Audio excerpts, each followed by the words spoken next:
mean, come on, baby. Good evening, good afternoon, ladies and gentlemen. Welcome back to High Top Sports. Happy Monday, happy Champs Corner.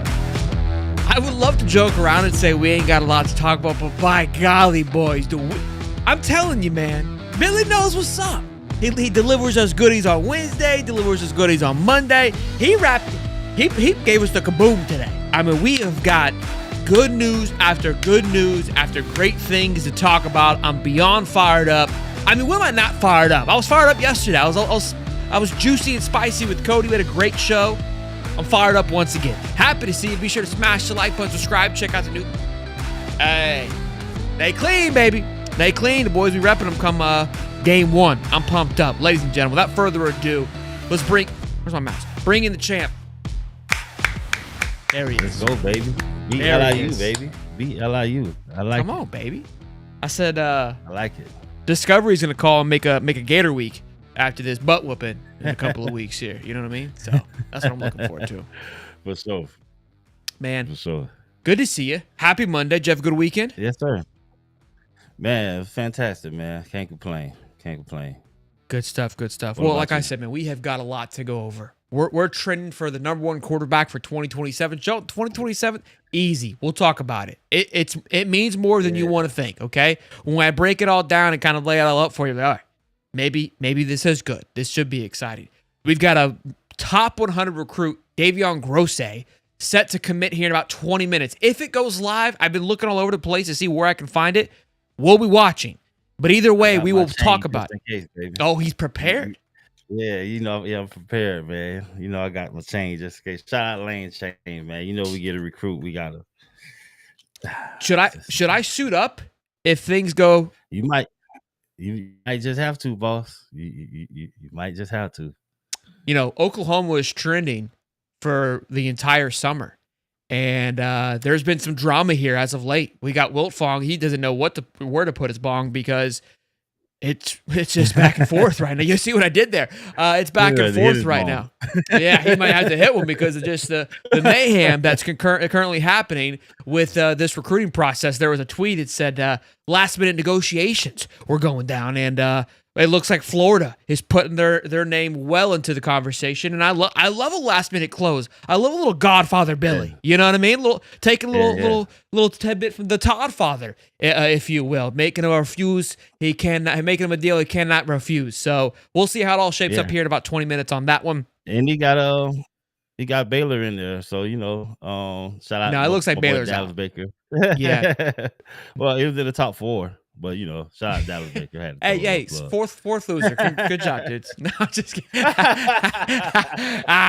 We love you, Dallas. We love you. Nothing but love. We come back, please, on the show. Right. And then we'll talk. We had a presser today. Billy had a little bit of a swagger about him, as he's had this entire time. And we'll break it all down. We'll get into that presser because I'm really excited to go over a few things. Some things he said about Tramel Jones. We got a LJ McCray update. He has been sidelined due to an injury. It's not season ending. It doesn't seem to be that severe. We will break down all that as well. But actually, we'll dive into that now because I think that one's I would say the most pressing situation because that just broke a little bit before the show. We kind of broke it yesterday. I kind of glanced over it because when I was reading over, I kind of just broke our source too. You were. Oh man, we're bad at this. I do what I can do when I can do it. That's all I So say. our source sent us some information, and I was reading over the scrimmage notes. And in the scrimmage notes, it says that LJ was sidelined. And I remember looking over, I was like, yeah, LJ didn't play today. I didn't read it because I don't want to be that guy. Yeah. I've talked with Zach and Graham. They're like, nobody likes breaking those stories. And that's the last thing that I want to be associated with. Yeah.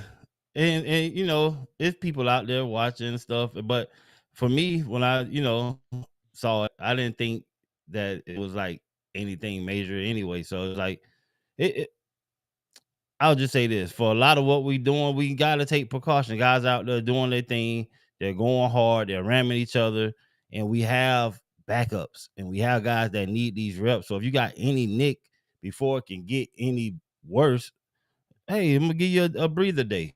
You know what I mean? Get some treatment, put some ice on that thing, and come back ready to go. That's how it's gonna be during the season. That's how it's gonna be during the game. When you get tired, tap the helmet, and hey, you may go out there and get a stinger. You know what I mean? If you get a stinger now in practice, I may sit you out for the next day just because of the stinger.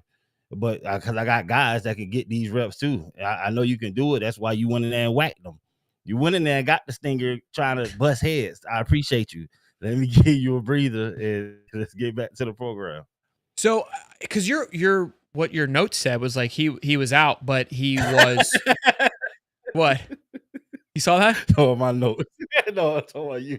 Oh, my source's notes said that he was walking around and but like he was sidelined, but he looked fine. So like I didn't really think anything of it either. And again, so what Zach Alberti reported was that I guess he was not, I don't want to say rolled up on, but was in a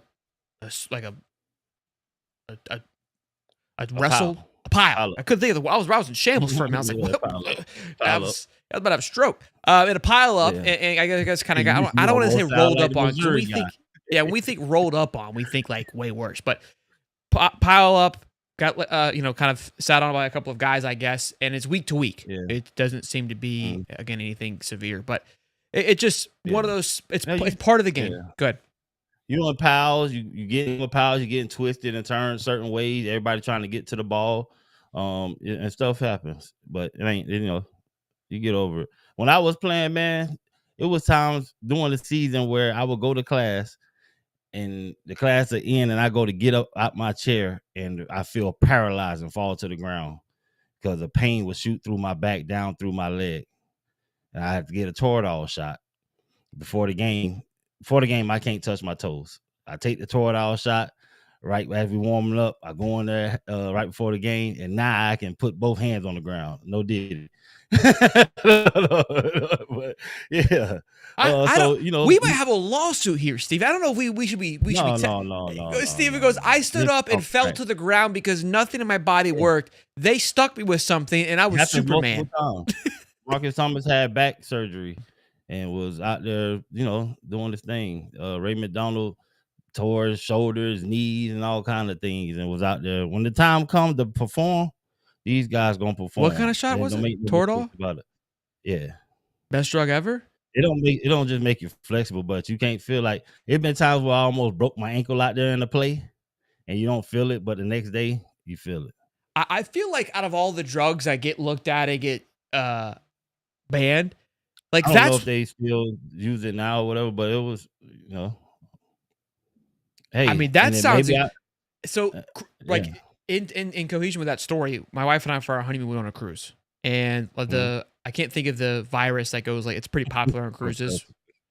Throw it off for the win. For real, where you basically you get the runs and you throw up, right? And so if you catch that, like they lock you down. So wife gets it. She's not feeling well. We take her down. Like, oh, she has this, right? They poke her in the butt, and she's good in like 30 minutes. They still contain you because it's still there. I'm not being sarcastic. It was the craziest thing. So I catch it, right? And I just puke and I have the runs. I'm like, oh, this isn't bad. Like you just puke and run and then you're good. And so I was like, I'm fine. Like I don't need to go to the doctor. Like I'll just puke this thing out of me and poop it out of me, right? Well, it doesn't stop. Like it doesn't matter if anything's in you or not. Like it just keeps going. So I got to the point where I was dehydrated. So I'm like walking down, I'm like crawling, right? So I had to get hooked into an IV. But I remember them giving me the shot and this feeling over my body of like instant just gratification. I was like, what was that? I need that at the crib on deck all the time. The bounce back juice. Yeah. That was. If you see them players in the NBA twist something and run to the locker room and they come back doing backflips, yeah, it doesn't get talked about enough. I mean that stuff is incredible. Virus? No, the Toradol shot. But the Norwalk virus is what I had. Wait, did someone just commit? No. I'm trying to see if we can watch it. If anybody knows where it is, we'll pull it up and let us know. 300 people strong in here, boys and girls. Be sure to smash the like button and subscribe. But yeah, let's rock and roll. All right, let's get into the presser. Then we'll talk about the 5-star Elijah Haven being crystal ball. There's so many things we got to go over, but let's talk about obviously the big stuff today while we wait for this commitment to happen here. Again, if anybody has any stuff here. Let's run. That's fentanyl. That's what they gave me. That's pretty scary. If that's what they gave me on the cruise. But I would take it. I'll take another dose. I'm kidding. But Can I have another. Yeah. So he opens up the presser with a little joke, like you mentioned. But the line that caught my eye that I loved, he goes, "Look, this team's practicing great. They're practicing like a winning football team. But there's a difference between practicing like a winning football team and a championship football team." And then he's talked about too, which I really loved. Again, this is all kind of cohered or linked together. They went to church yesterday, and the sermon was about, I have it right here, to begin with the ending in mind, right? That was the mindset or the sermon they had on Sunday, which is backs up what he said. We need to practice like a championship team. We have to have the ending in mind of we want to play for a champion. We are going to play for a championship. And I said this yesterday in my rant about playing LIU, about showing up and dominating and walking into that game as if it's with the end in mind. What are we trying to accomplish at the end of this season? It starts here. And I love, like, again, I wasn't at the sermon with him, right? But it just, we always say God works in a funny ways. Like that same type of mentality that I was literally yelling about, they were being preached. They were probably being told about it in a much calmer manner. But I love it. I'm glad that was, we're hearing the same thing that I was ranting about. Yeah, no, me too. You want to start on fire, stay on fire. And I heard what you said, like the first game, ain't no take it easy. Let's see what we can do. Reserve. No, if we who we think we are, we just go out there and blast these guys and keep moving. So I agree. No, I again, it's not a score for me, right? I'm not gonna measure it by a score. I measure it by the dominance. By how you can tell. You'll know right away. Yeah. Like don't start off sluggish. We had too many times. Look, Georgia had that struggle last year. That was a big conversation of like, hey, they started off slow, then they can't do that for like it became a habit because they kind of probably sleptwalked through the first couple of games, and then that became the standard of what to expect. And Billy's smart. You can't start just patting these guys on the back and praising them for everything. Yeah, we like the improvement. There's a lot of good things to like about what's going on, and guys out there performing. But practice has to be at a peak every day. We can't lack off. We can't, pump the brakes just because we're getting a little praise. So, okay, yeah, we can win some games. We can win it just off talent. But are we holding trophies at the end of the season? Is the real challenge, and that take hard work and dedication. I did it, been through it, and he's not wrong for saying it. And I hope they hear him. That's when you get your pat on the back. That's when your quarterback hands you the crystal ball, if you will. For sure. Are you okay? All right. I was making sure you pick it up. I was putting down there. I caught it. The other thing I think Edgar asked, hey, if we were to play this Saturday, would DJ go? And Billy was as quick. Billy is slow, methodical, and precise. This man, he's been watching the show. He was as quick. It was as if he inserted a mom joke. This is how easy. That's how quick he was to get back. It was, we don't play Saturday. It was just as buttery as it could get. Y'all always want something. Yeah. Y'all want to take something from everything. And look, two sides to this. If we're wearing both caps, we always say, why don't they ask better questions? That's a great question. I love the question. Great answer too. and I was like, and I love it's like a perfect little battle. Like I'm like, yeah, great question. I agree. Yeah, Billy, get him, baby.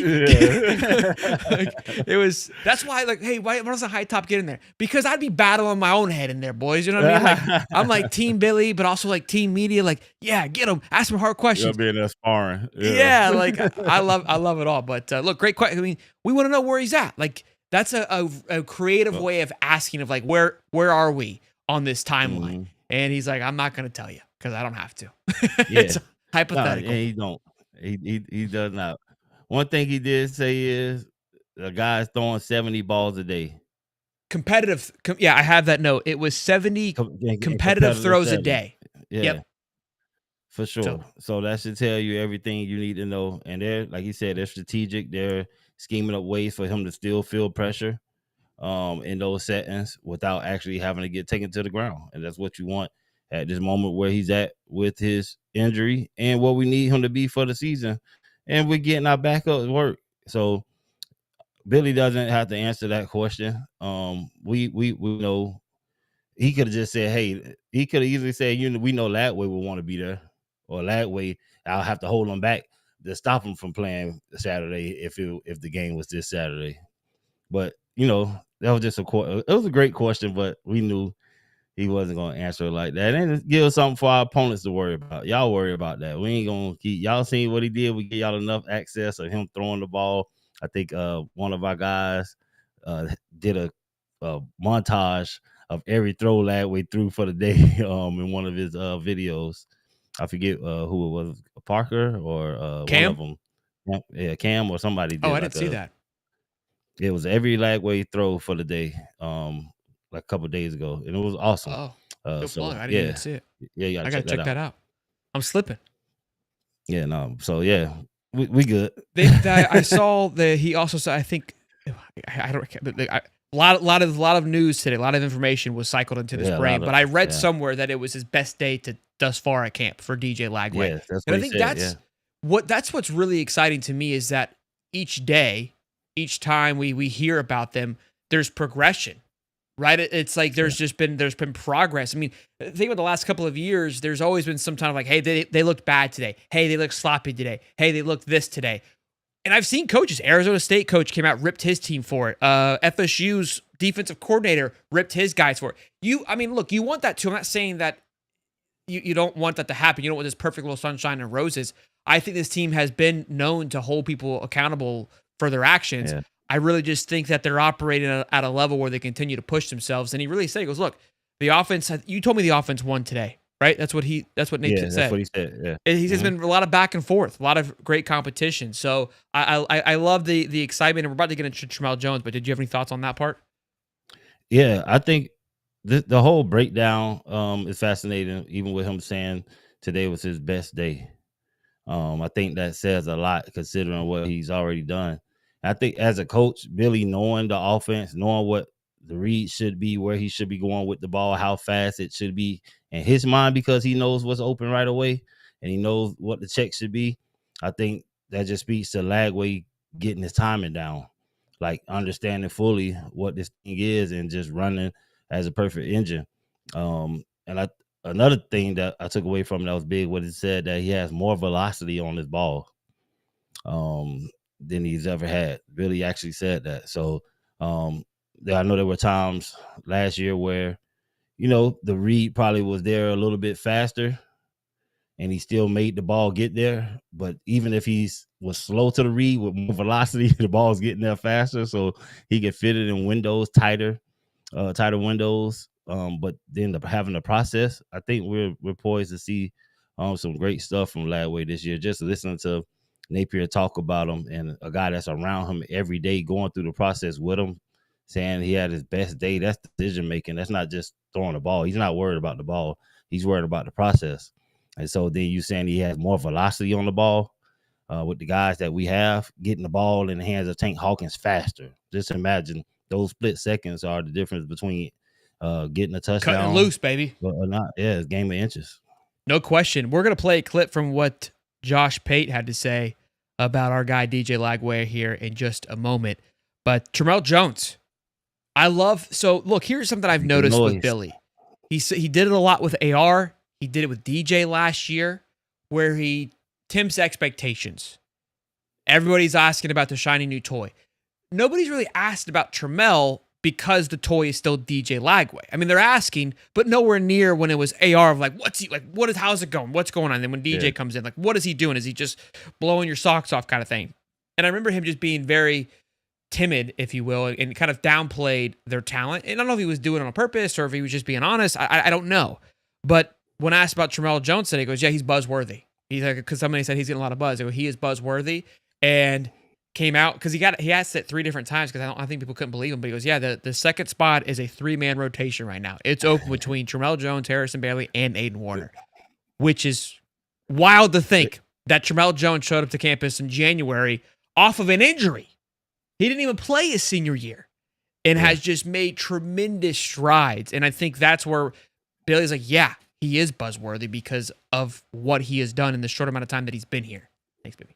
Look, listen, that's exactly what I'm talking about, especially when it comes to Napier and his evaluation of the quarterback position. I don't think he made those raves about those other quarterbacks because he's thinking about the process, the mental aspect of the game, not just the talent. Okay, you athletic, you can run, you can throw, you can make all kind of throws. Do you know when to make them?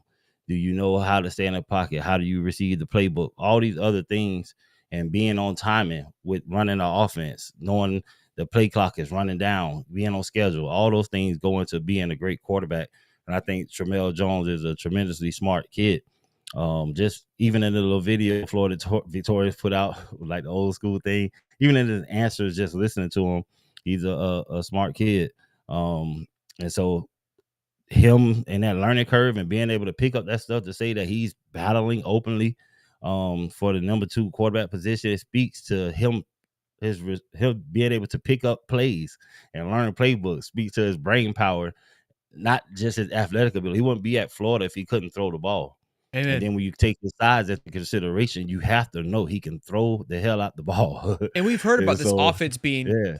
a little hard to understand and grasp, right? And so So you're to come 100% in and spot you're on. already saying that he's challenging for number 2. In a fifth-year guy in Harrison Bailey, I think Harrison told us that it was a bit hard to grasp. And Aiden Warner, who was there You hear last me? year. Sorry? I said, you hear me? Yeah. That's It's that's huge compliment. And major. look, Yeah. and we're going to get into the quarterback room in its future when we talk about Elijah Haven, the number 1 quarterback for 2027. And again, just how this room is really shaping up to be something special. Billy has a way with his quarterbacks, and we're starting to see it. But boys, we've got 400 strong. I want to knock the YouTube's, break the algorithm on the Gator side of things if we can. Smash the like button, continue Smash to the drop like, comments. baby. let's let the boys know that we're rocking and rolling here tonight. Again, if you're watching on your phone, you might click the little heart button, but you got to back out and click that like. Lets YouTube know that we're doing a good job. What was another thing? Oh, so Ben Hanks, thanks, baby, got some praise as well because somebody asked a great question. Hey, what's a room that maybe struggled at first, but that is now standing out? He asked about it as a group, and he gave us individuals. He gave us Amir Jackson, which I loved hearing. I mean, that tight end room, we've heard about Hayden Hansen and Tony Livingston doing some great things. There's been some great write-ups on Zach Alberverdi on him. Jason Zamodella, the 4-star offensive lineman or 5-star, excuse me, who transferred in late last year, was one of those late last transfers from USC. He committed to us essentially, but because of how it worked, it was technically a transfer, right? So we had him. He was on our team last year as a true freshman, so he's going into as a redshirt freshman this year, along with Jameer Grimsley. He came in at the same time. But then, of course, Ben Hanks has come on and has had some great practices, which is great, right? We've talked about this cornerback room, and actually Zach Alberverdi came on the show and said, look, the 1, 2, 3 is pretty locked in with Kermani, Dijon, and Devin Moore. Like, those are your 3 cornerbacks because Michael Caraway Jr. has moved to free safety, right? Ben Hanks was essentially that 4th guy. I think they were kind of still waiting around to see. It sounds like he's now that 4th guy, and we will see a lot of Ben Hanks coming into this year. Yeah. Just from the little bit I've been able to see from him, from a pure athletic standpoint, the guy has it all. Hey, Size, real quick. speed. Breaking news. Davion Grosse, 4-star wide receiver, top 100 recruit in the country, 6'2", 193 pounds, has committed to the Florida Gators, baby. Let's go. Let's go, baby. Come on, baby. Let's go. Bang. Man. Yeah, I told you I came prepared, baby. Bang, bang, bang, baby. Titty, bang, bang. Came prepared. Let's go, man. Hell yeah. All right, we're going to talk about them. We'll have a full breakdown tomorrow. We were prepared for it, boys. We felt confident. The tweets were flowing out. We got some buzz, but you're always got to make sure. Look, I love this, man. This was a commit, and I can show you the text. Baby. Dave texted me back in June, and he said Davion Grace is going to commit, right? Like, this was a long time ago, and then it trended the other way. Yeah. Was trending the other way, turning the other way, and I was like, I guess that's a miss. And he goes, I think for Florida we'll circle back around based on who he was talking to. His sources. We won't out his sources. But and then today, out of the clouds, says Florida's looking pretty good. And then I got a text, Florida's in. I love this. I love the way that it was navigated, the way that it was handled. This young man is talented. I remember when there was buzz about us landing him. I go, let me go take a look at this young man. Dude, Stephen Harris. Listen, I ain't come prepared for nothing, man. He felt confident. I ain't come prepared for nothing, man. Let me take a look I ain't at gonna his. say I knew, but just felt good about it. So it has him as a wide receiver here. Top 60 player nationally. 54 on Rivals. Number 7 wide receiver in the country. Number 7 wide receiver in the country. Steven.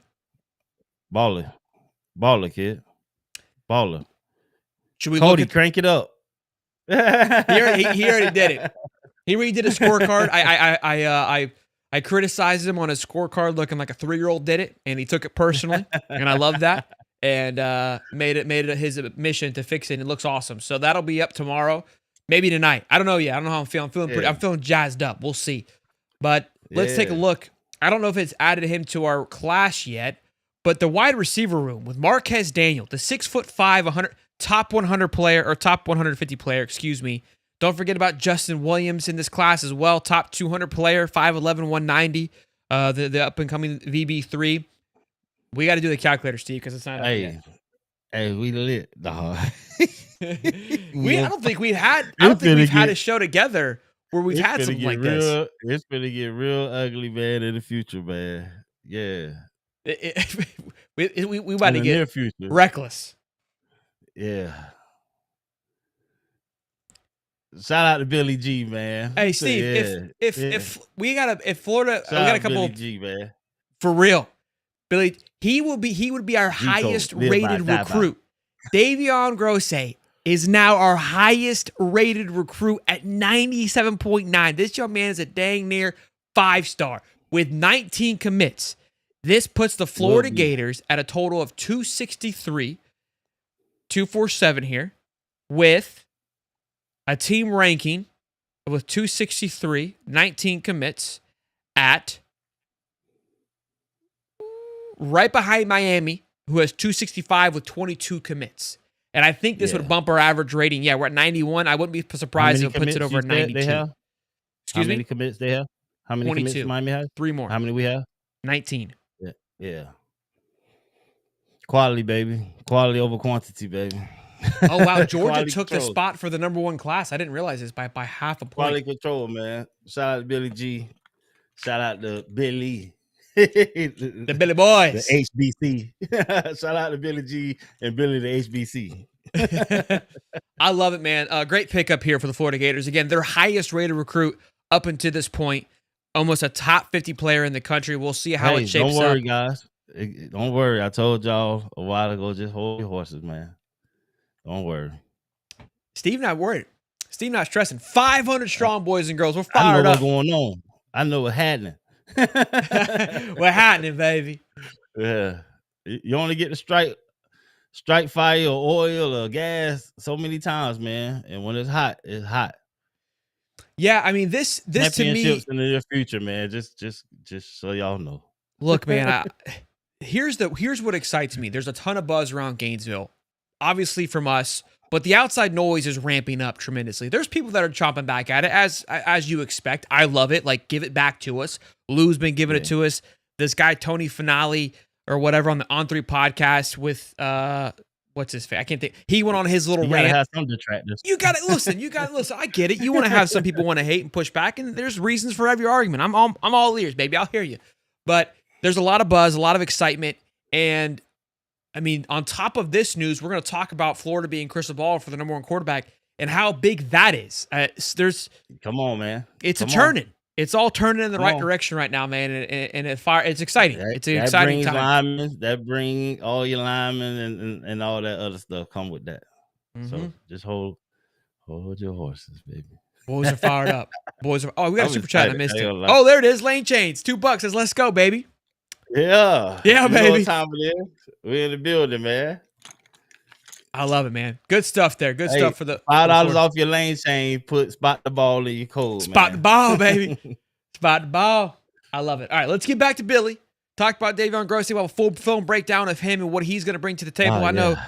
the prof was excited to do this. We got the buzz early. He was That was some on. dopamine right there. Oh, isn't That was that crazy? Yeah, it's a I mean, dopamine listen, right it there. sucks. It would have been better if we could have watched it live. I mean, those are some great juices flowing. Because this one, We too, get together, man. We got to share this moment together. I'm on here live. I ain't get to see nothing. I ain't got my phone in my hand.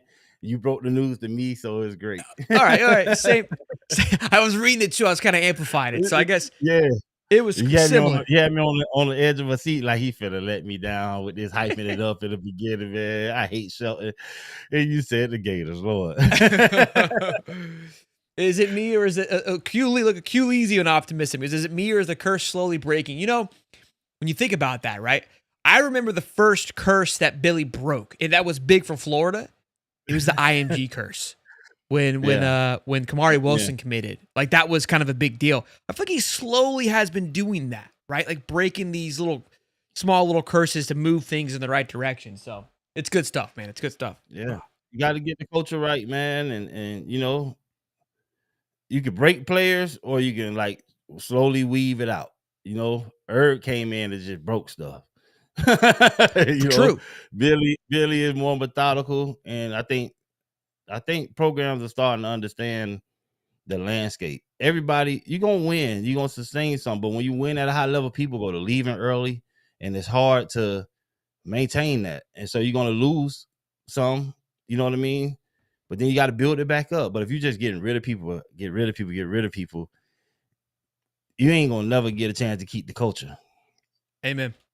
Yeah, you gotta create a foundation so you can handle people leaving, so you can handle changes. If you don't have that, and it's not truly sustainable. I mean, you saw it with FSU.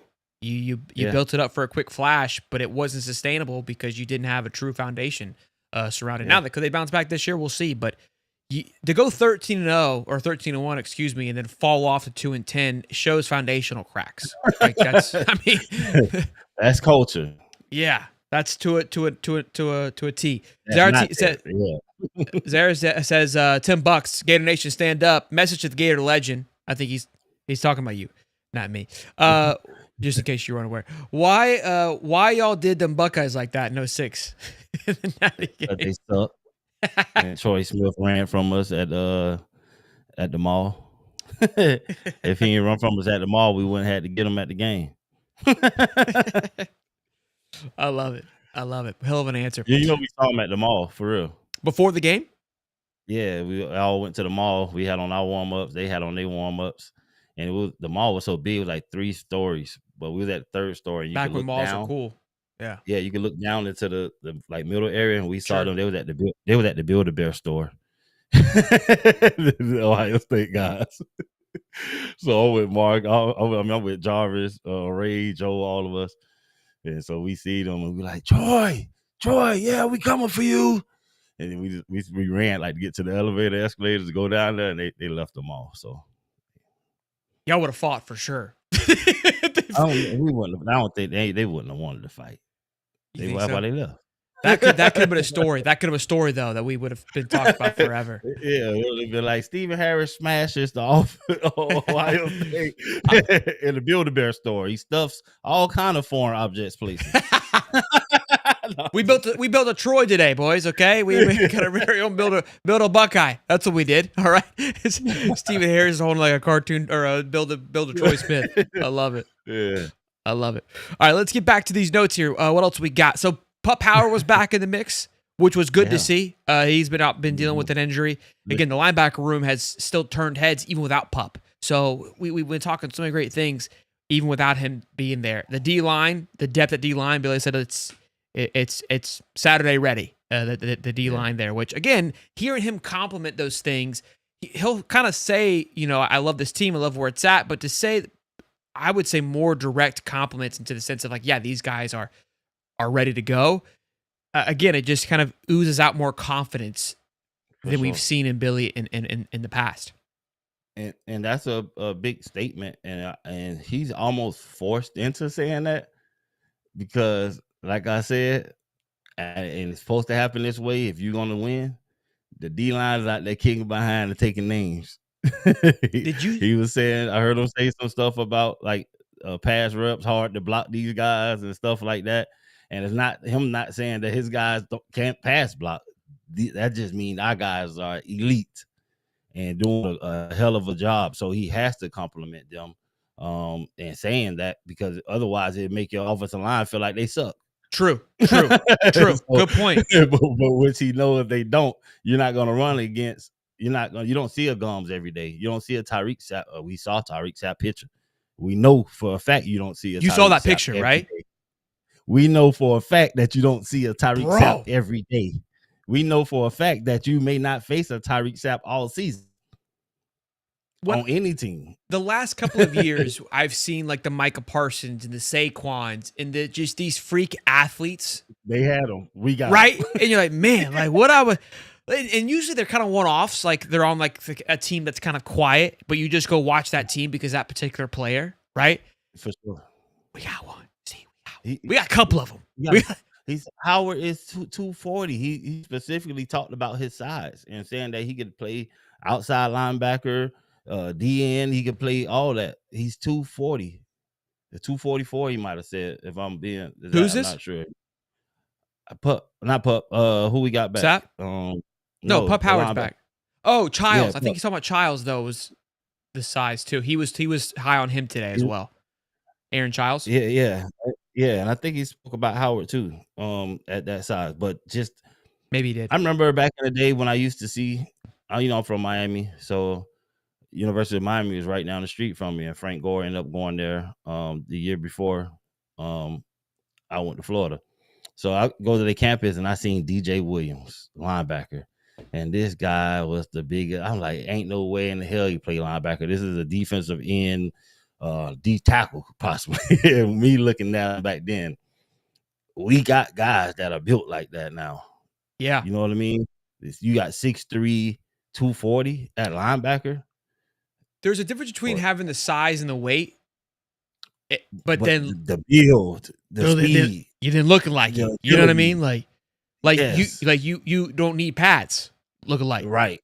You know what I mean? Like they don't wear pads. I don't think Sapp has on pads. I don't think he does either. Not think it'd be unfair. Yeah, you got a good point. Painted it on him. Yeah, he everything is paint on Sapp. I love it, man. I love it. The other thing too, Vernell is emerging again. These true freshmen, and so there was a great clip today, and I can't share it because it was on TikTok, and I loved it. Oh, I loved it. I was so fired up because it was Tom Brady, the GOAT, talking about it. I think he was interviewing with Cam. Cam Newton's on a burner, by the way. But talking about, maybe it wasn't Cam. Doesn't matter. Talking about these quarterbacks coming into the league now, and where is the drop off? And I've been screaming this, but nobody wants to listen to the ginger. I get it, no big deal. About the mental development in the quarterbacks, and these guys coming over. Like his part of it more was like they've been told they're great for so long that they don't have the mental fortitude to handle the league, to handle the ups and downs of the league. He's like mechanically, fundamentally sound, the size, the athletic ability. It's more than it's ever been because of just. In the technical part of it, because you know the videos I can pull up to see how to throw a football now versus back in the day, and he's right. Like everybody looks like they can play and do the job more than ever before. You really got to get granular with, hey, can this guy play the position? He looks, all of them look like they can play it now, and all of them have the physical attributes to play it. But can you gain it? And that was what Tom was saying. I've been saying this too. Is like these guys are getting forced through the league. AR is a prime example of this. He was a physical specimen that you were just like looked at him like we can't surpass him. He wasn't ready up here. Like everything, if you watched just 5 minutes, you're like, yeah, he's not ready up here. Everything else, yes, phenomenal. But up here, no, he's not. He needs a couple of years, and nobody was there. So I love saying that. But quick little back to my rant, what I was saying about Vernell and Trammell, right? That there is still parts of that where these young men are coming in much more mature too. There is a flip side that yes, all those things, they're more developed, they're more mechanical, but then there's one more level, the parent that notices, okay, now what's going to be the edge? Before the edge was you just got to be bigger and faster, son. We get you bigger and faster, you'll get in. Well, not everybody's bigger and faster, son. Now, where's the edge now? It's right here. It's probably the smallest and easiest one to obtain because it's the one that everybody can get, but nobody thinks about. right? Right. And so that's where these two guys, again, we know Vernell and his pops running a phenomenal organization. Yeah. That's a true professional. It is you're gonna. It's not often you're gonna find guys like Vernell, just from pure pedigree standpoint. And then that work that he put into it, knowing some of the things that probably hindered his parents. His dad mentality was through the roof. The only thing that stopped his dad from playing at high level was his size. Mm. His dad is just short. He can jump through the roof. His vertical was everything, but size wise was the only thing that stopped his dad. And if he was a little bit taller, he might have been a little bit faster. And so everything that his dad has is in his son. His son a little bit taller than him. He's not the tallest person, but his size works now. he His has the size is more. Yeah, He his has size is he more has the appreciated in the size NFL too. and the tools for his size. You know what I mean? He's just fast. He has the explosiveness. He can jump. He has the hands. He has everything that his dad has, but his dad was able to put that into him early, and have been through the program. But you're not going to strike like that. You'll always find this super athletic person that's fringe, and the hope is if I can teach him this thing, then he'll be great at it. Or he'll get by just enough because he's just that much better than everybody. But at some level, you're going to meet that match where everybody's just as good as you. Correct. And that's where the rubber meets the road, and you start filtering out who's really cut out to be this thing. Where's the edge? Yeah. And so a guy like Anthony Richardson, the talent is through the roof. Yeah. But like I was telling you about DJ, the processing. How are you processing these plays? And I'll just say this. It may be a little off track, but watching Shedeur, all the backlash and all the stuff, I seen him in Colorado, and there's a lot of things going on. Okay, he plays in his dad's system. He's with his dad. He does this, he does that. Just he's familiar with this offense. To see him go to Cleveland, and it was the processing of the plays, the movement in the pocket, the fidgetiness, knowing where to go with the ball, the calmness in his mind is what was so amazing. Just imagine that calmness in Anthony Richardson body. Give Shedeur Sanders Anthony Richardson athletic ability, and what would you have saw? Dangerous. Keep athletic ability to match it. Tremel, his mind is big, and so he's able to grasp it, but he has the arm talent. If he was 6'5", we be talking about a whole nother story. You know what I mean? Yeah. And so it's a credit to their parents and getting them mentally prepared for Nell to be able to come in and grasp the offense, know where to be. Like you said, play fast. He's playing like a veteran. He's not thinking about what he has to do. He's exploding through everything. He understands the concepts. He understands the motions. The quarterback don't have to say, come on, motion 3-4 times like you forgot what the play was. He's running. He's crisp. He's just an advanced player, but his athletic ability matches his mind, which is dangerous great. recipe. DJ falls into that same category. Right, that's why. Same category. Yeah, that's why we're going to talk about him here in just a moment. Also, too, a name that we haven't heard too much about, Brendan Bett, the transfer from Baylor. Billy kind of tossed this one up and gave credit to the scout team. Says, look, another good move from the personnel department. Heavy-handed, great play strengths. So he said, I think he really kind of trusted Ron Roberts here, from what it sounded like, because Ron, I think, either coached or recruited him to Baylor. He was at Baylor. Yeah, he was at Baylor with him. Yeah. Okay, he was at Baylor with him. Okay. So great stuff on that, boys. Over 500. I told Steve we're hitting 600 tonight. That was the goal. I told him, I was like, we're bringing down the house tonight, boys. Yeah. Listen, look. If you're in the chat, you gotta exit the chat. Just hit the like button. Come right on back. We right here, and share it with a friend, man. We really appreciate it. It'll help us get out in the algorithm, man. So we appreciate all the fans and y'all support, man. Absolutely. Dubster, $2. Hey guys, we're number 15 in the AP poll. Love y'all. Yeah, we're gonna go over the AP poll today. Billy was asked about that as well. Before we do that, and I want to play a clip from Josh Pate talking about DJ. Before we get into that, though, real quick, a little bit of a somber moment, but important moment. So touchdowns for Luna is a thing that's being ran right now, and some of you may not like Uncle Lou. And Uncle Lou and I, we jab and we poke and we do all these things. Somebody watches his show. I guess this is their kid, and he asked me to share this. This is how big. And me and Lou don't text like that. It's like, hey, you want to hop on the show? It's yes. He's like, hey, do you mind sharing this? And I was like, absolutely, no question about it. But look, it's great because there's you'll see these donations all the time, things like this. But there's a chance for you to win something as well, which we all love, which is tickets to the Tennessee Gator game. So $20 per entry or $50 for 5 entries gives you the opportunity to win a 45-yard line seating in the Champions Club. Includes food and drinks. It's a great area. I've sat in there many of times over the last couple of years, which I've been blessed to be able to do that. So not only are you donating to a fantastic cause to help Luna, who is fighting what does she have again? Leukemia. That's what I thought. 3 years old. Is fighting leukemia, and obviously they're trying to raise money to help take care of those things. We're going to donate here at High Top, and all of our entries, if we happen to win, we will be giving those tickets away to you guys. So we're not going to keep them if we win them, but we will be donating as well. And they're drawing September 30th at 4 p.m. So the cash, if you're listening, the cash app is Amber Clemens 2323. It is Amber Clemens 2323. So great cause, look, have an opportunity to win something as well. Yeah, God bless the family, man. Definitely a trying time, but we're here with you. It's prayers in the spirit. Make sure you share that with me so I can put it on my other platforms as well. Yes, sir. Shout out to Uncle Lou. Will do. No, absolutely. Let me play this clip here from Josh Pate of what he had to say about DJ Lagway. And then we'll pull up his little on-3 list now here in just a moment, and then we'll talk about the quarterback commit. Here we go.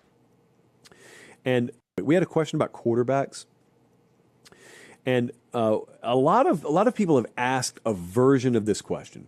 William from Lansing, Michigan said, if you had a choice of any quarterback to start at Pate State this year, who would you pick?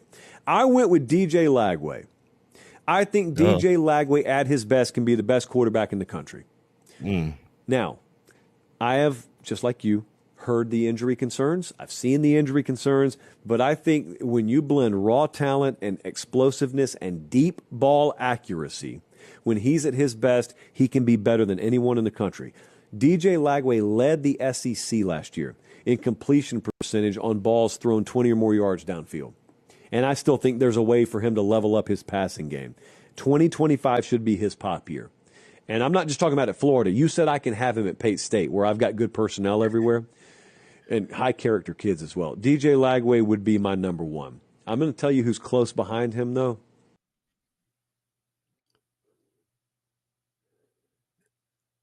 Tell me something I don't know. I mean, yeah, I was just, nothing more. We've been saying it for 2.5 years.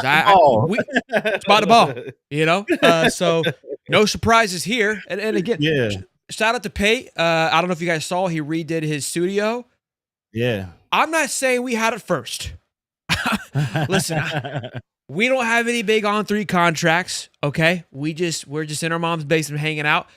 But the brick background, I just want you to know who had it first. That's all I'm going to say. That's all it's Soldier Boy. They all want to be like Mike. You know what I mean? They all want to be like Mike. That's all, So neither here nor there. Great setup. Josh looks fantastic, but great take as well. I think it was spot on. I have nothing else to say, really. I mean, I think I couldn't have said it better myself if I tried. Yeah, this is great to hear.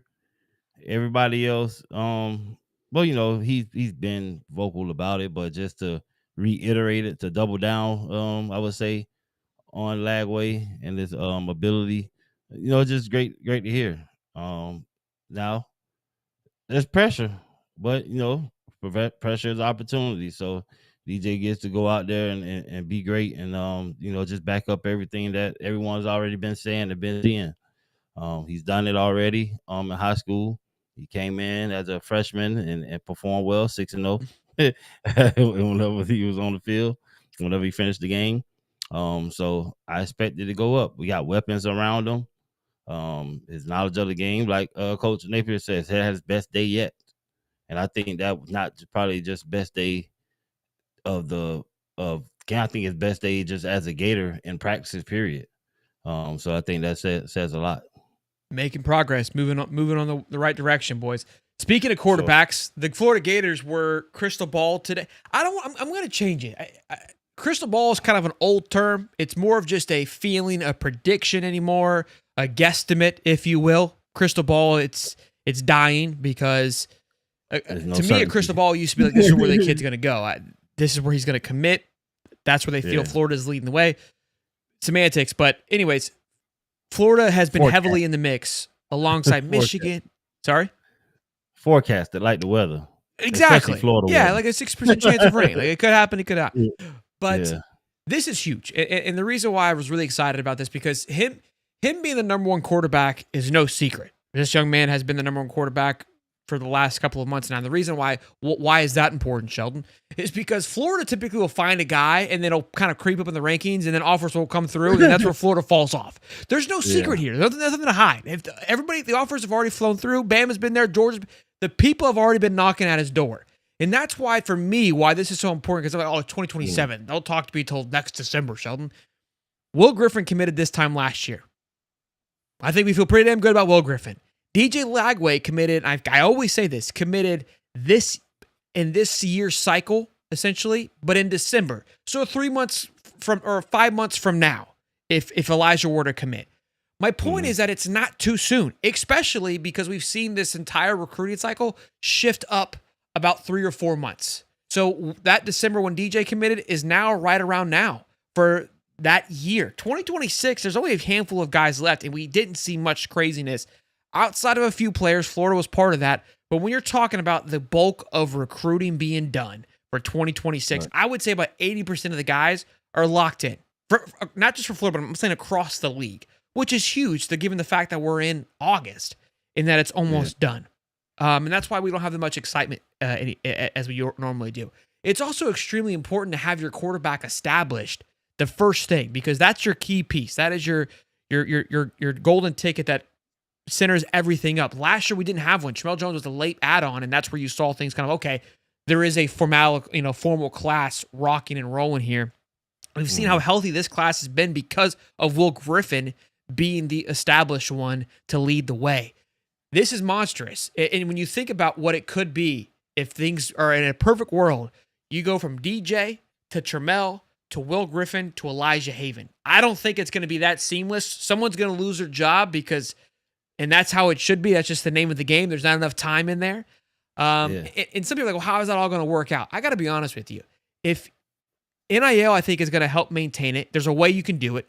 And I think you can show that, hey, if you stay the process and you play and you do everything right and you play 1 year, but you've been developing and growing and working behind a guy for X amount of time, when you come in and you ball out, you only will need a year if you do it right, if you do it properly. So there's going to be that part of it too. But I do believe, I just think that someone's going to get beat out. And it's a good, healthy room. That's what you want. For sure. But I love it. Great prediction so far. I think it's fantastic. I super love it. The kid still has a lot of growing to do as a quarterback. Physically, from that standpoint, not much he needs to do physically. Can launch bombs without even trying. It doesn't even look like he's trying to throw the ball when you throw it. It just comes off his hand and it's gone.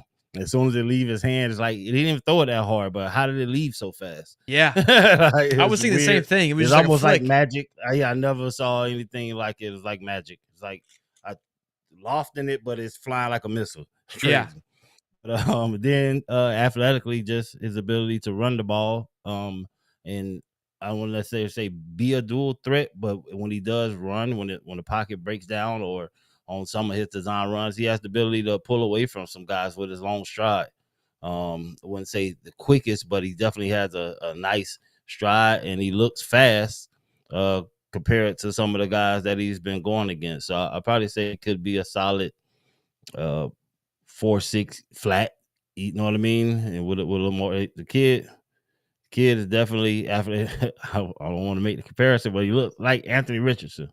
Like he's somebody. I was watching a breakdown. They were comparing him to Cam Newton just on his sheer size, right? He's I can say that too. I think Cam Newton was a little more athletic than Yeah, Richardson as far as run style, elusiveness. correct. This guy can fly or can run, but he doesn't seem as the Cam Newton. But there were some clips that were a little bit different. So, and he still has a ways to go.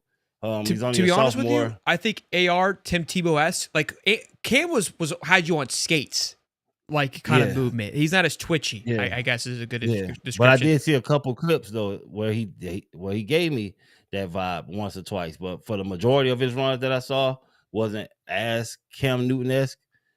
Make no mistake about it though, the kid is definitely dual threat. He played basketball, um, but just with the whole recruiting process, I like it for Florida. And like what you were saying with all the quarterbacks, I think there's a process. I think we really have this thing down to where kids can see it. You know, you got Yeah, Graham Mertz who transferred in, and then he still gets drafted. And that's because of the process. That's the mental aspect of the game. They see him make the throws, but the mental processing. NFL teams want to know that you can process. If you can process and you can go into this meeting room and explain things like Graham Mertz is, as when I met him for the first time, I was like, this guy has it. He just has it. Like the whole vernacular, he knows what he's doing. He's a true professional athlete. And so that just seems to be the pattern at Florida right now with what Billy's been able to do and the structure around these quarterbacks, from the quarterback coaches to the assistants that help out. These guys are packaging this thing the right way, and kids can see the rollout where they don't mind waiting, and they're going to still get some burn with us blowing teams out. They're going to get developed. They're going to get good spring reps. And then the guys around you, look at the roster. So these guys like, hey, I get a chance to throw to these guys. I'm gonna get a chance to throw to these guys, and we're still recruiting at a high level. You know, if I play early, then I'm throwing to these juniors. I'm not even throwing to my class yet. You know what I mean? I'm throwing to yeah. these seniors. I'm not even throwing to my class yet. I got these guys that are protecting me. Look at this defense. So I just love what we're doing from that aspect, and I believe they can see it. And then with the program, like the Gator made stuff and all of that, we have a really solid thing going at Florida that you don't see everywhere else like that. And it's not presented like that. Like the way we package all of our stuff is like, I've never seen anything like it. It's like, how is nobody else doing this? Like even just the video with the equipment guys, they break the huddle as a team. Yeah. They go out there and set the field. That just gave me chills. Like, dude, this thing is running pristine and it's all over. So if you take a visit and you seeing these things with your own eyes, not just the little clips we get, and then you go somewhere else, you're like, okay, I can take my time and be developed here. Obviously, Billy is developing. Graham Mertz getting drafted tells you that the mental stuff is there. They're being taught the right things because they know what to say. They know the coverages. There's no way Graham Mertz get drafted without having a super brain and knowing how to decipher defenses and know what offense is supposed to do in these meetings. And that's getting passed down to Agreed. each guy. Tramel Jones being able to do what he's doing at the University of Florida, competing to be the number 2. That would say to Elijah Hayden, hey, no matter who's here, if I'm good and I'm doing what I need to do, I have a chance. Anybody says to everybody else too, let's just compete. If I'm not that great, then I need to work. So if you're a winner, you don't run from the competition. You know what I mean? If everything's set up for you, you're getting paid, you're getting the NILs, and your dream is to get to the NFL, and you see this team has all the bells and whistles, why not? Agreed. And if you go look at this kid's film, he's a sophomore currently. So keep that in Right. mind. If you pull up with somebody 6'4", 215, I think right now, he'll put on about 15, 20 more pounds, more than likely. Maybe Right. about 30, because DJ's 250, 240 right now. But the kid can sling it, like you said. It looks like he's flicking, and it goes 90 miles without Sure. without any problem at all. Easily. Look, he's got to work on some things. You'll see it as a sophomore. I would say just composure in the pocket, some more stability, more comfortability back there. But he's a sophomore. He's got two years left. But you think about a sophomore kid and just how good he And looks. a champion already. They've already won a state championship? They won high school, yeah. Mm-hmm. Wow. That's Yeah. huge. They So won he'll a have state championship this year, I think, this past year. Wow. Yeah, kid's good. And I when I saw this, I know Florida was in the talk. We talked a little bit about it in June or maybe May. I can't remember now. And I brought it up. I said, look, Florida's in it. I wasn't really kind of getting too high on it just because it was still early then. And it's early now. But the fact that Florida and again, there was like 4 teams that were in. I think Michigan, I want to say Alabama. I can't remember all of his 4 teams. Maybe I have it pulled up here. I can tell you. Baylor, Oklahoma, A&M, Oregon. These were all schools that were in the mix for him. Miami, Michigan, Tennessee, Florida State. But Florida. Oh, that's Davion. I was like, what the heck? Doesn't make any sense. Excuse me. Top teams were Florida, Michigan, LSU, Alabama, and Auburn. So those were his top schools that were heavily pursuing him. And again, they were already in the mix. They've been in the conversation. They've been on him. Michigan got a 2027 quarterback commit today, so it seems that they've kind of pulled away from it. And now Florida once again is working their way in. And again, he's in Louisiana. Oh, Michigan was on this radar. Michigan was on his radar, but they got a 2027 commit quarterback today. I was just thinking about the list of schools, so it was heavily SEC loaded. LSU, Alabama, Auburn, Ole Miss. Yeah, Ohio State was on there too. Well, that says a lot. You can get Michigan, Ohio State, or SEC. So Yeah. this kid wants big time exposure. He definitely wants to be in the SEC. If not, then he was thinking Ohio State or Michigan. So he has the mentality already to want to play big time ball. I think Florida is in a great position for him. And him just seeing the path to these other guys. And then in 2 years, he's going to see how these things shape up with Jones and the other guys that we have and how the competition shapes out. And if it's a true winner, did they win it outright? That's going to speak volumes about the program and him being confident. Like, if I am who I am, I just go there and put on the show. I think so. The quarterback room, if all goes well, would have Trammell, Will, and Elijah all in the room together. Right. I don't think DJ will still be there. At the time. Yeah. No, he'll be a true freshman. He'll be a true freshman. Will would be a sophomore, and Trammell would be a junior. Right. So maybe we could see all 3. They could all work. They could work. Yeah, they'll all be working together, but then he still is coming in and learning the process. The learning curve, not coming in and saying, "Hey, I want to start day 1." And now understand, like, hey, you're going to sit your first year. Yeah, work your process. And I think that's a new great trend that's happening. Some not by choice, by force. With Manning's situation, it seems like it's by choice. But I don't know. He's starting to fall off some people's radar, so maybe it wasn't by choice. Maybe it was by force. It was yet to see. But waiting is not bad. You're getting developed. You get less time to get booed, and more time to hit lightning in a bottle and get out of there. You know what I mean? Sometimes you go in there 4 years and you're not prepared. That's a big hit for a guy that wants to play in the SEC. The fan base can come at you and be trying to get rid of you in no time, and you put unwanted pressure on coaches and all kind of stuff because you demand them to start right away. You know what I mean? Not saying that's what he would do, but sitting in this situation is not bad. But if you got it, you got it. If it's between the head and you can come in and pick it up and know it like the back of your head, that's great. So, no question. And look, maybe we should give his team. Never mind. Let me stop. We need some farm league high schools that run our system. That's all I say.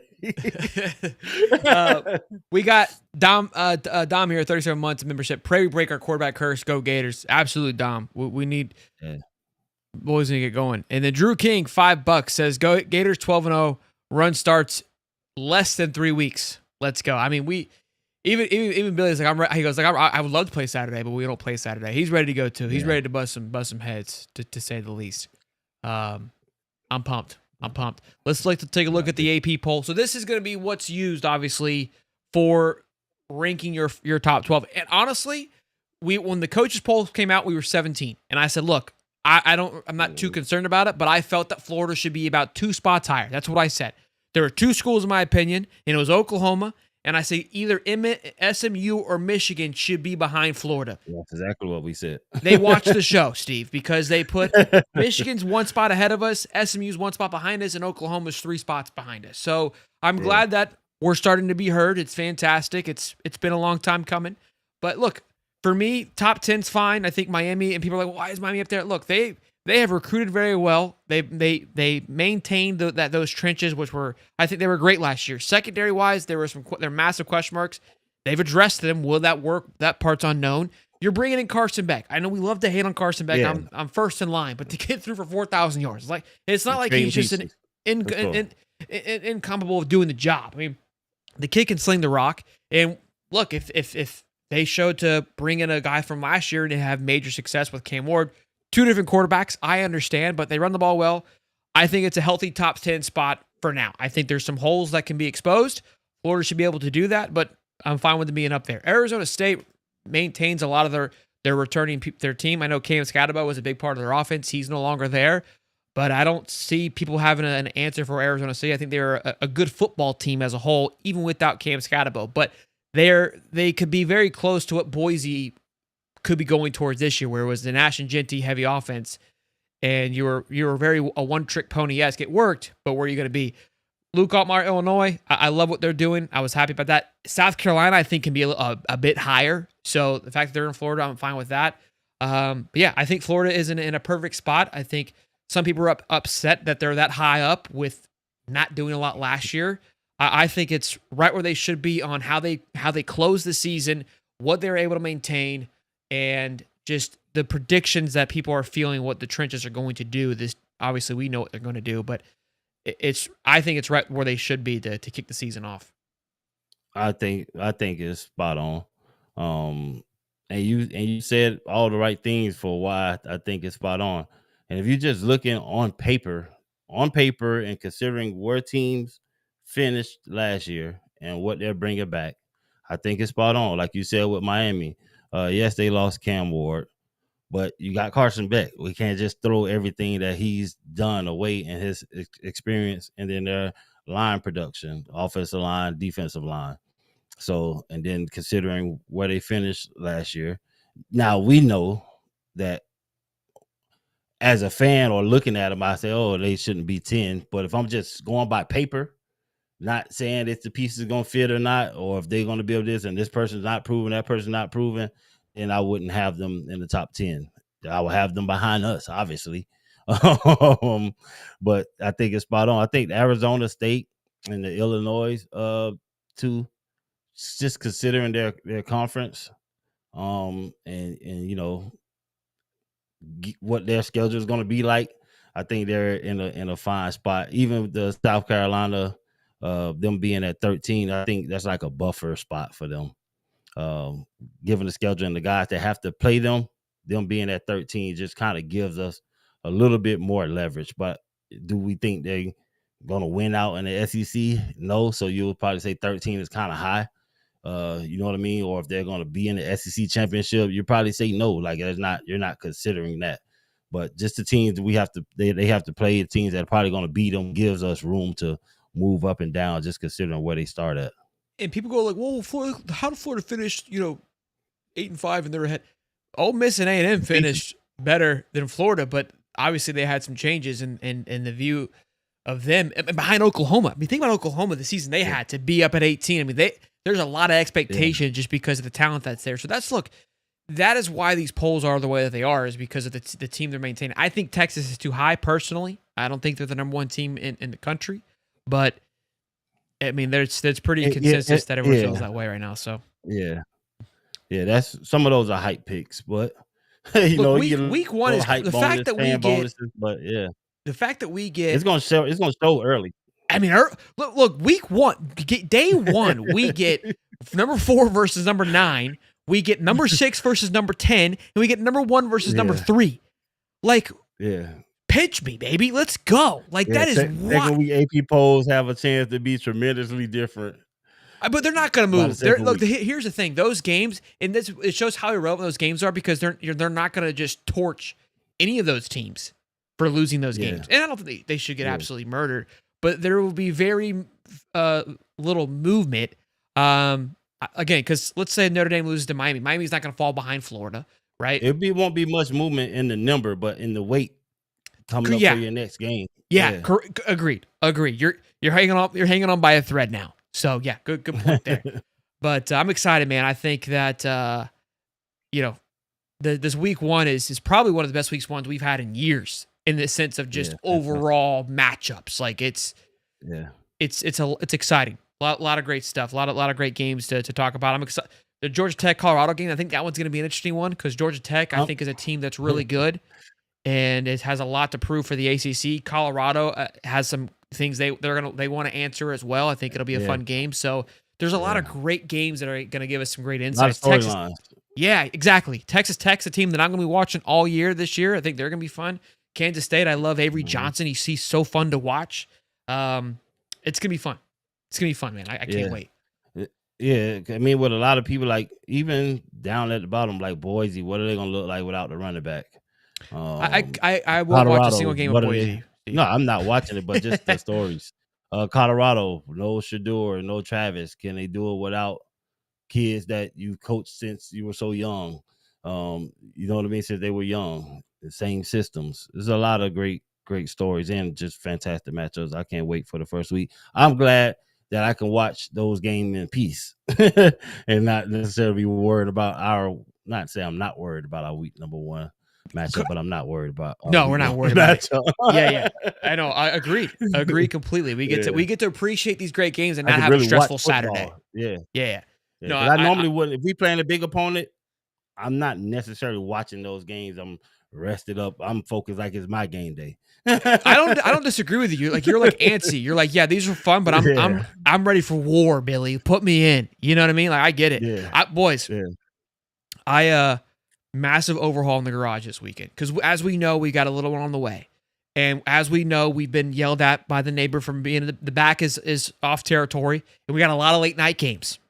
And I was like, I'm not going to let the fans down. I mean, we had an incredible run with the watch parties for basketball. I was like, well, we got to get the people what they want. It was must watch TV. So I was like, babe, we've got to create a watch party area. It's for the people. It's not me. It's not for me. It's not for us. It's for everyone that's invested in this. So I did a complete. My garage was a mess, but I had things that weren't in the right places. So I had to moved it all around. Part of it, too, I want to get a golf simulator. Let's be honest. Okay, maybe there's a little bit for me here, too. But I double sold it. I was like, we're going to build a golf simulator, but then also a watch party area so we can go out here and get buck nasty with it. Now we can eat the kids up. So watch party's going to be wild is what I was getting at. All right? That's what we're going to rock. No Johnson & Johnson's at the watch party, baby.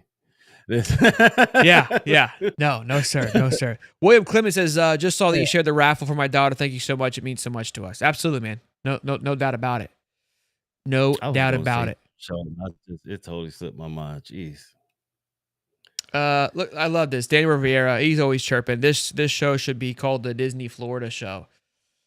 Listen, bub, you spend more time in here than you do with your family. You know what I'm saying? So, I mean, at this point, it is what it is, baby.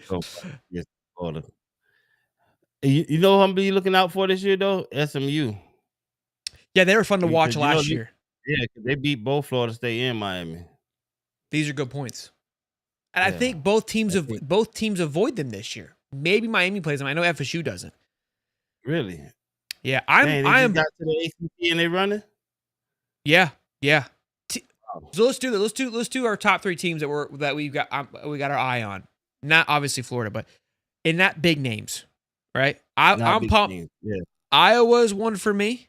We had a little bit of a rant about them the other day. I'm fired up to see what they can do. They're always a team kind of right there. I think they've got this new quarterback from South Dakota State. I think they've got something because that's always been a missing piece for them, and they might be able to turn things on in the Big Ten. They're going to be exciting to watch.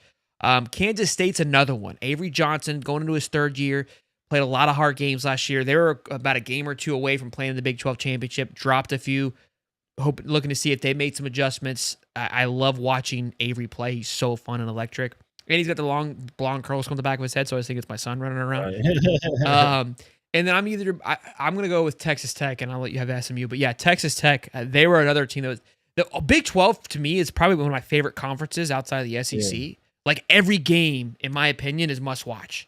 There isn't a matchup that's not. I mean, Colorado and Texas Tech, yes please. Kansas State and Kansas, yes please. Who else do we got? Utah is always fun to watch, especially with Kyle Whittingham. They might not be as sexy this year, but Baylor, I think Baylor's going to be is always finds a way to be fun to watch. Iowa State is fun to watch. The matchups. Yeah. It's just there's so many fun teams in the Big 12. It's a fun one for me. What do you got? I think Baylor's definitely gonna be a fun team to watch this year.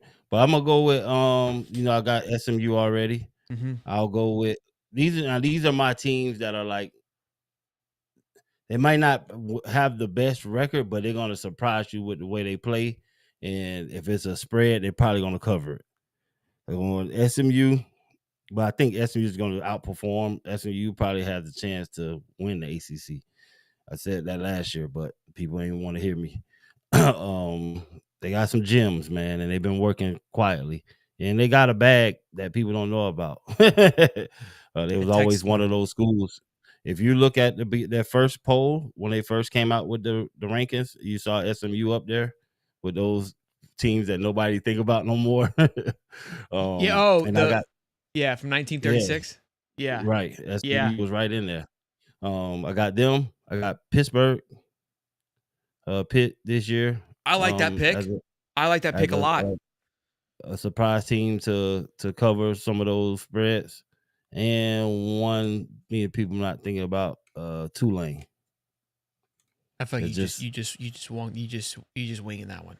You didn't even try on that one. Tulane is my winger, but as far as like, I'm just not saying they're gonna win. Talk about as far as covering spreads. Hey, they're gonna get beat by this. I don't believe it. Yeah. I got you. Q leases North Carolina. Love that one. I think that one's going to be a fun one to watch with Bill Belichick. I think it'll have a ton of spark behind it. It'll fizzle out.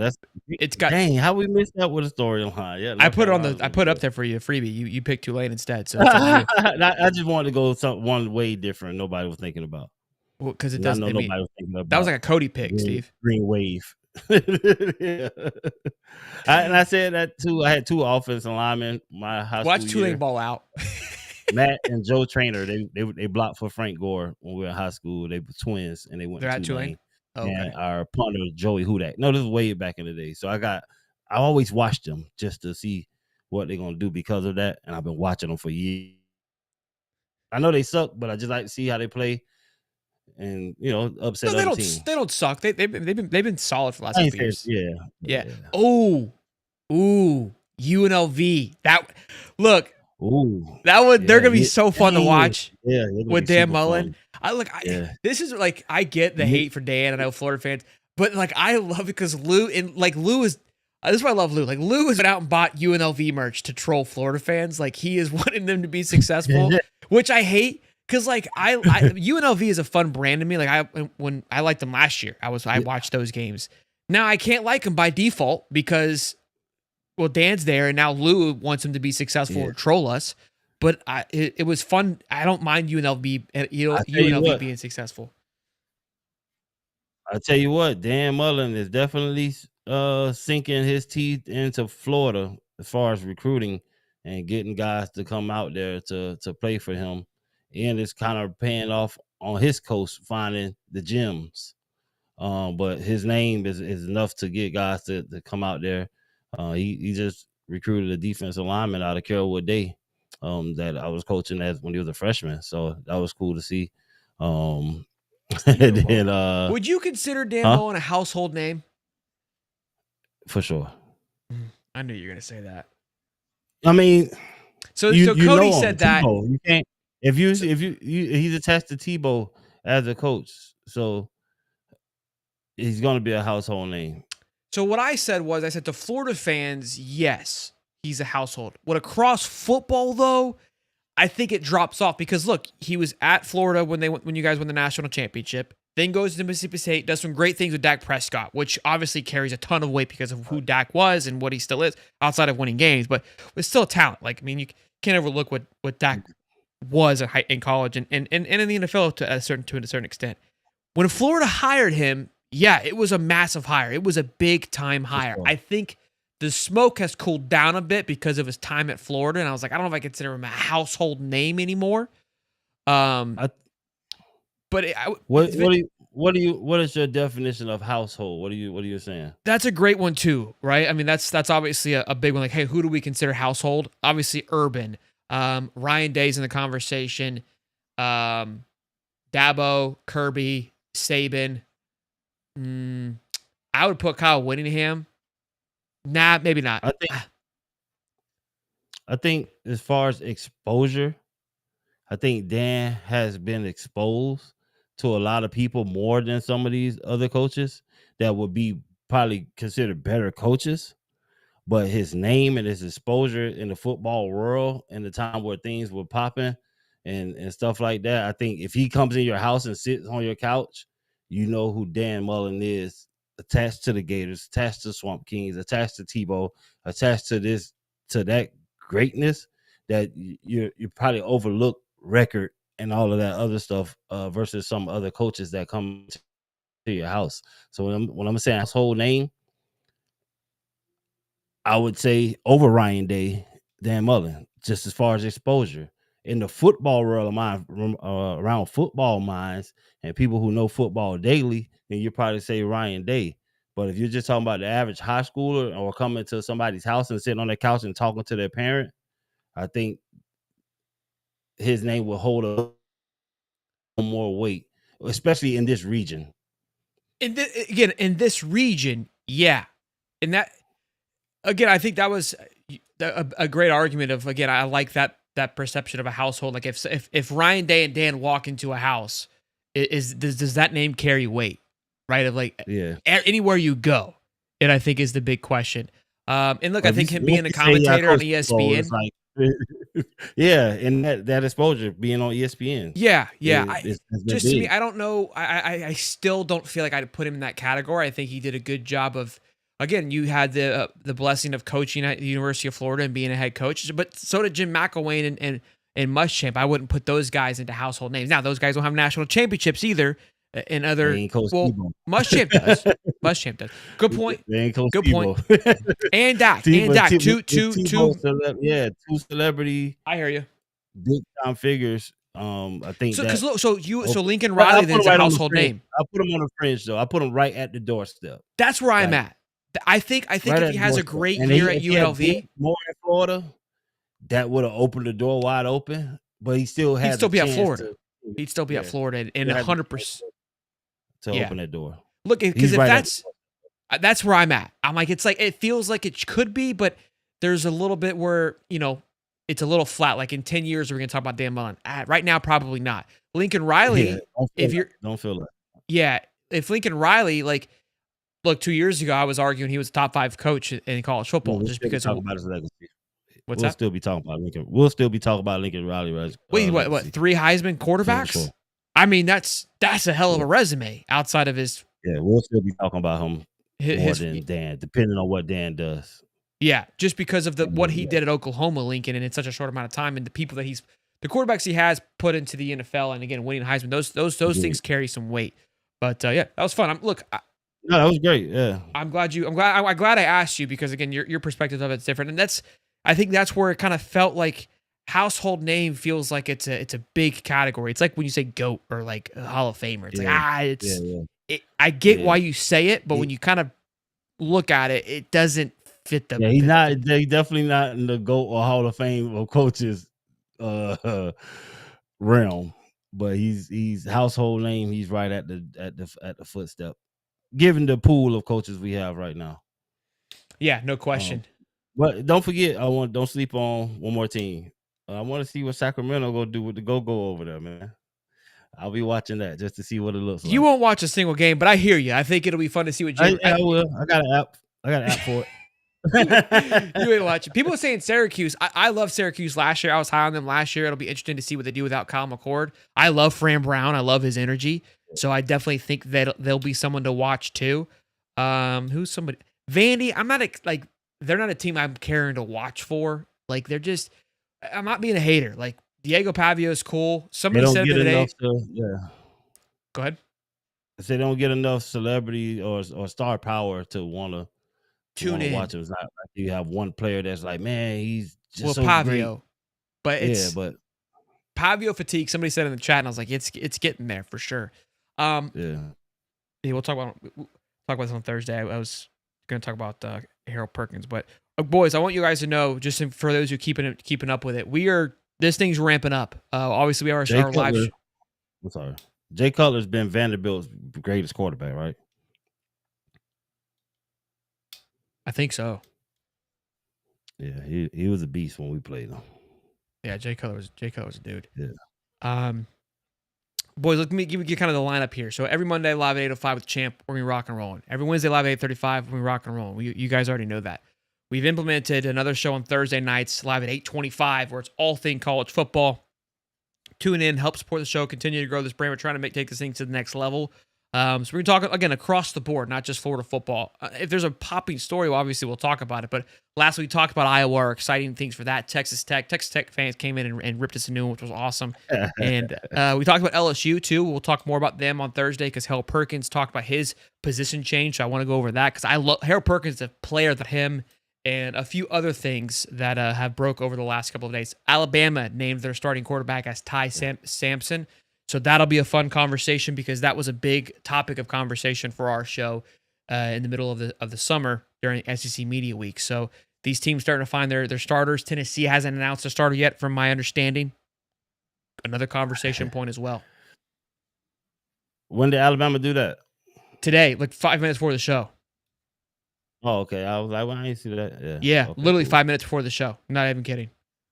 You were probably logging in, so you weren't late. Hey, I was running upstairs. Is that all we got, Steve? That's all we got for today? I had to go get my lane change. I was looking for my change because I knew what was going to happen. That's fair. Did we go over Roast. everything? I feel like we had it was a bit. I mean, we're an hour and a half in, but I feel like we just got started. You know what I mean? Like the what's juice the is. Tom Brady clip?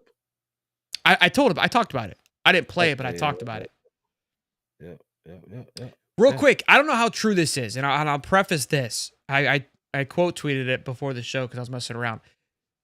The reason why I don't know how true it is, and I'll give you the full story here. Brian Aguada, I believe, from at Deadspin, which is sus in itself, tweeted this out. Now, Sean, where is the concern here? This is crazy, but hold on, I just got a little sidetracked here. The reason why I say take this with a grain of salt because his last tweet was July 5th, and the tweet was 5-star Calvin Russell is headed to Syracuse on a 3-year, $4.3 million deal, according to his agent, Justin Giangrandi. Justin Giangrandi is DJ Lagway's agent and is also Calvin Russell's agent. And I have on good accord that this conversation did not happen. Not only did he comment it, but I also reached out to Justin myself and asked him, he goes, I have no idea where this is coming from. He commented on himself. I was like, we never had this conversation. So he reported, my point is he reported this without any truth to it. Like he said, I spoke to his agent, or according to his agent. Wow. But Justin himself commented on it. Says, we never had this conversation. So take it with a grain of salt. But he posted today, Oklahoma quarterback John Mateer has allegedly engaged in sports betting, including on NCAA football games such as UCLA versus USC, according to his Venmo transactions, because they have literally just say sports gambling, and he paid this guy, Richard Roaton. And what caught me by surprise, well, there's also him being paid by a player too. Somebody checked it. Another account checked it and said, this is real. I just checked. Unclear what will come of this. And then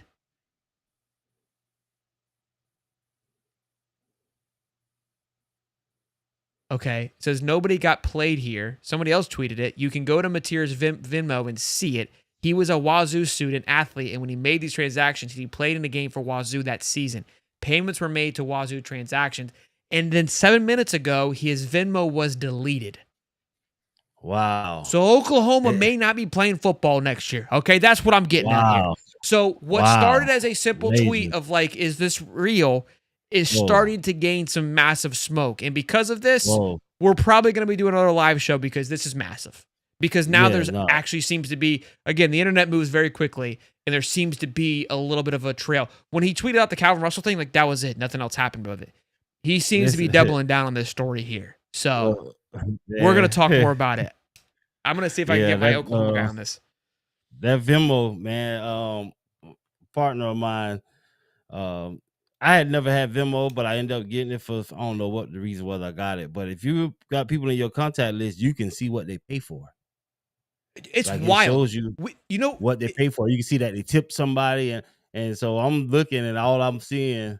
Now, this guy, every now and then, need a couple dollars from me, ask for a couple dollars, or got stuff going on, but then I see you tipping women or buying them lunch all the time.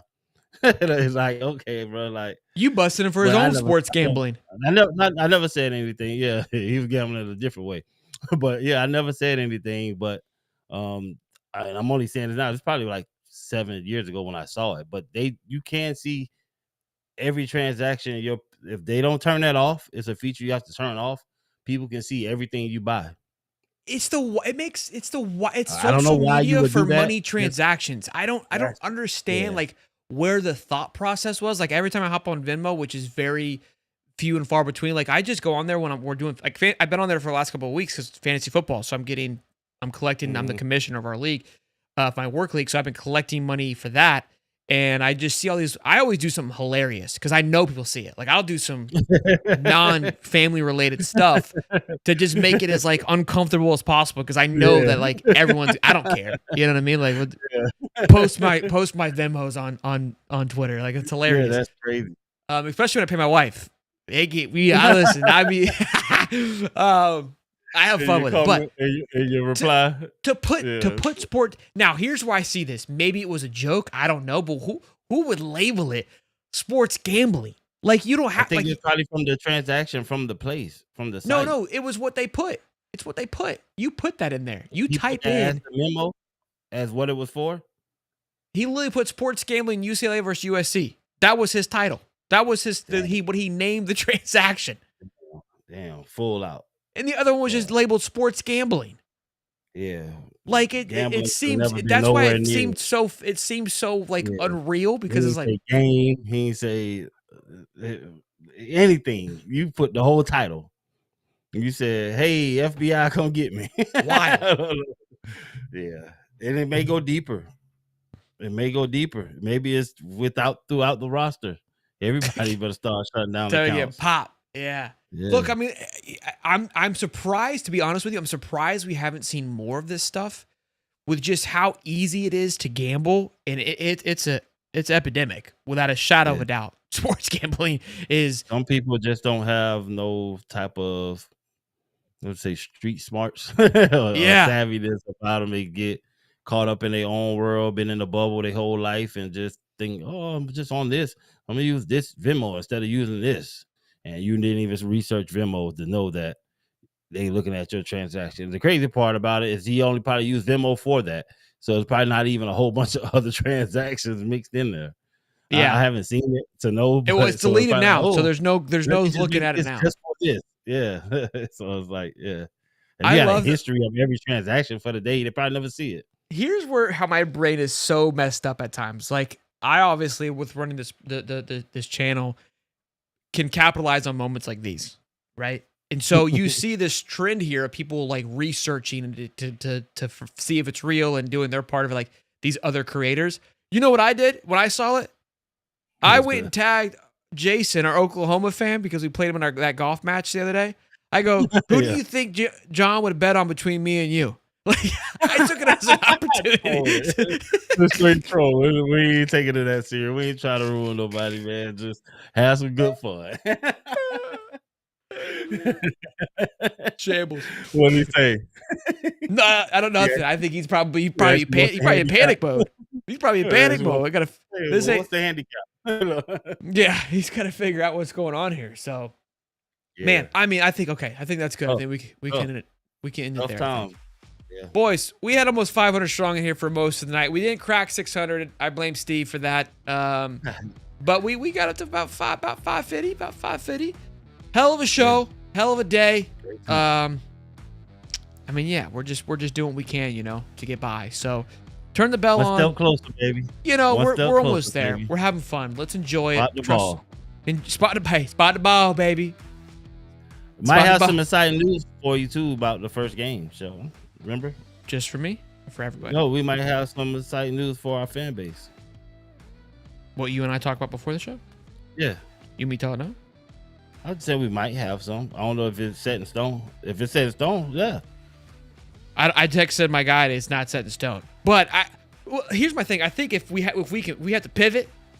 I always just look forward to hanging out with us guys for the first we're game. gonna be putting on a tailgate. The The Get ready to hang location out. is unknown, but what I can assure you is we're gonna have. Here's what's gonna be sick. We're gonna do a big tailgate. We're all gonna be there, but our game's at 7, and I just told you week 1's gonna be nuts. At 12 o'clock, we got Texas Ohio State. We're gonna do a watch party, live stream us watching that game from whatever tailgate. You don't have to do it, but I'm going to. It's gonna be a blast, and we're gonna be hanging out, drinking, having a good time.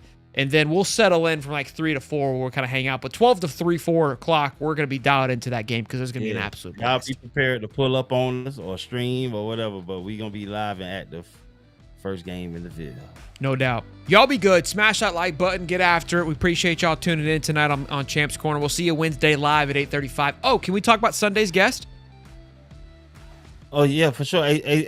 T-Dub, Dave say call on. Go ahead. What you said? Sunday's guest. Do you want to plug Sunday's guest? Oh, yeah, I was telling him, making sure T-Dub called Dave. But yeah, go ahead. Who's?